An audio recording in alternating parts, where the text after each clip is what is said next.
చిత్తూరులోని ఆంధ్ర తమిళనాడు బోర్డర్లో భారీ చోరీ జరిగింది. ఓ కారును అడ్డగించి 3 కిలోల 72 గ్రాముల బంగారాన్ని ఎత్తుకెళ్లారు. వీకోట మండలం పరిధిలిన నాయకనేరి అటవీ ప్రాంతంలో దారి కాచి ప్రయాణిస్తున్న వ్యాపారిని కత్తులతో బెదిరించి బంగారాన్ని ఎత్తుకెళ్లారు. బాధితుల ఫిర్యాదుతో కేసు నమోదు చేసుకున్న పోలీసులు ప్రధాన నిందితుడిని అరెస్టు చేశారు.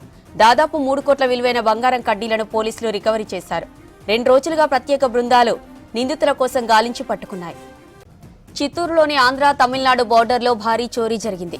ఓ కారును అడ్డగించి 3 కిలోల 72 గ్రాముల బంగారాన్ని ఎత్తుకెళ్లారు. వీకోట మండలం పరిధిన నాయకనేరి అటవీ ప్రాంతంలో దారి కాచి ప్రయాణిస్తున్న వ్యాపారిని కత్తులతో బెదిరించి బంగారాన్ని ఎత్తుకెళ్లారు. బాధితుల ఫిర్యాదుతో కేసు నమోదు చేసుకున్న పోలీసులు ప్రధాన నిందితుడిని అరెస్టు చేశారు. దాదాపు 3 కోట్ల విలువైన బంగారం కడ్డీలను పోలీసులు రికవరీ చేశారు. 2 రోజులుగా ప్రత్యేక బృందాలు నిందితుల కోసం గాలించి పట్టుకున్నాయి.